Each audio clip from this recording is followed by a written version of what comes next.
गया है कि मजबूत पैर वाला लाठी पकड़ने को तैयार नहीं होता। आंखों से देखने वाला औरों का हाथ पकड़ने के लिए तैयार नहीं होता।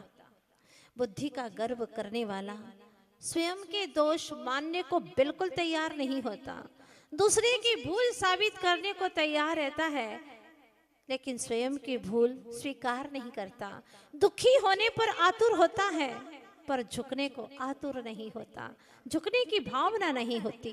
प्रसन्नता की कुर्बानी कर ले, लेकिन क्रोध को जीवित रखता है। वो क्रोध को मिटाना ही नहीं चाहता। वो सोचता है कि अगर क्रोध न करूं, पर्व के समय पर क्या करते हैं, क्या क्या अंतर है। त्योहार और पर्व में बहुत अंतर है। कभी आप विचार करो तो जो त्योहार होते हैं वो भोग प्रधान होते हैं, जबकि पर्व त्याग प्रधान हुआ करता है। त्योहार में भौतिक आनंद आता है, लेकिन पर्व में आत्मा का आनंद मिलता है। आप लोग स्वयं महसूस कर रहे हैं। त्योहार से व्यापारी वर्ग प्रसन्न हो जाता है ना, कि अब दुकानें अच्छी चलेगी। राखी आ गई, होली आ गई, दिवाली आ गई, वो व्यापारी वर्ग बहुत प्रसन्न हो जाते हैं। लेकिन जैसे पर्व आते हैं तो भक्त प्रसन्न हो जाते हैं जैसे थे। और आज वह जगमगाता हुआ अंतर में दीप जलाने वाला यह मंगलमयी पर्व शुरू हो गया। पर्व और त्योहार में बहुत अंतर है। त्योहार पर आप बाहर का घर सजाते हैं, लेकिन पर्व में क्या करते हैं? हाँ, मंदिर को सजाते हैं। मन रूपी मंदिर को सजाते हैं। त्योहार के समय पर मौज मस्ती करते हैं, लेकिन तपश्चर्या करता है, त्याग करता है। बाहर की मौज मस्ती छोड़कर सिद्धों की बस्ती में अपनी हस्ती को जान करके सिद्धों की बस्ती में निवास करने लगता है, भावों से, श्रद्धा से कि मैं भी सिद्धत्व स्वरूप हूँ, मैं भी सिद्ध जैसा हूँ। तो जीवत्व से शिवत्व की यात्रा करता है पर्व के समय पर। त्योहार में अधिकांश देखा होगा आपने, पाप वृत्ति का पोषण करता है, लेकिन पर्व के दिनों में पाप वृत्ति को छोड़ करके साथी से पुण्य की वृत्ति को अपनाता है, अपनी गलतियों का अफसोस करता है, प्रायश्चित करता है। इस तरह से हमें त्योहार नहीं पर्व मनाना है। पर्व मनाने वाला एक दिन परम परमात्मा बन जाता है। यह तो सामने वालों को कैसे सुधार पाऊंगा? और फिर मुझे क्रोध ऐसे ही थोड़ी आता है। अगर कोई अन्याय करता है, गलती करता है, तब मुझे क्रोध आता है। दूसरे के अन्याय करने पर अगर हमें क्रोध आता है, तो क्या हमारी आत्मा पर यह घोर अन्याय नहीं है? अगर दूसरा कोई गलती करता है और हमें क्रोध आता है, तो क्या क्रोध करना महागलती नहीं है? मगर अफसोस, हमें अपनी गलतियां समझ में आती ही नहीं है। इसीलिए अपनी गलतियों को समझने के लिए, अपने अवगुणों को निकालने के लिए, अपनी बुराइयों को मिटा देने के लिए भीतर की ओर झांकने का, अंतर के ज्ञान गवाक्ष में झांकने का अवसर आया है।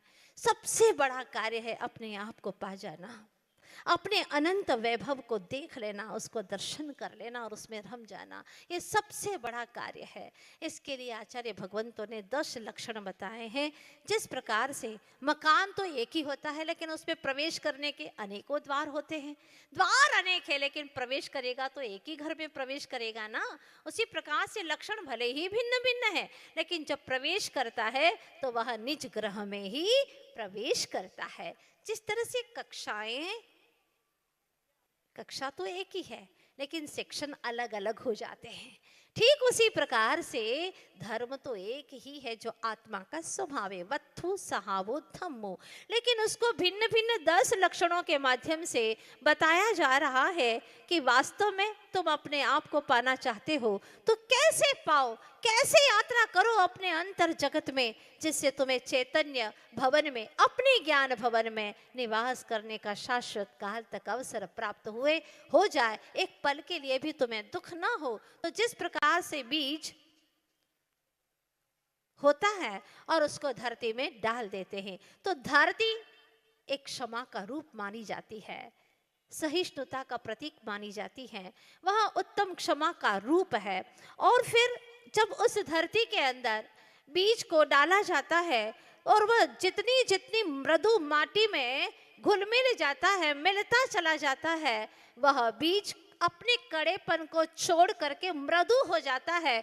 ऊपर से जल आदि उसकी बारिश होती है, वह बीज नरम होता है, मृदुता को पाता है और फिर उसमें अंकुर फूटता है। तो सीधा अंकुर फूटता है, वो आर्जव धर्म का प्रतीक है। और फिर सीधा अंकुर फूटने के बाद में आपने देखा होगा खेत के अंदर खरपतवार उग आती है, उसको लोग अलग कर देते हैं, वरना अच्छे से फसल नहीं आ सकती। इसीलिए उसकी सफाई करना शुचिता का प्रतीक है, उत्तम सोच का प्रतीक है। फिर कहीं वह छोटे छोटे पौधों का सत्य का दर्शन होने लगता है, यह सत्य के स्वरूप में है।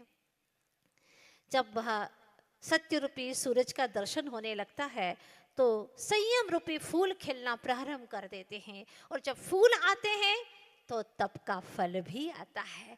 जब तप का फल आता है तो फिर वह अपने लिए नहीं रखता, वो त्याग कर देता है, उसे औरों के लिए प्रदान कर देता है। और जब प्रदान कर देता है तो जो आनंद होता है, जो सुख प्रतीत होता है, वह है आकिंचन्य। सब दे करके आकिंचन्य हो जाता है, किंचित भी अपने पास नहीं रखता, वह है आकिंचन्य। और आकिंचन्य होने के बाद में अपने ब्रह्म में आचरण करता है, रमण करता है, उसका नाम है ब्रह्मचर्य।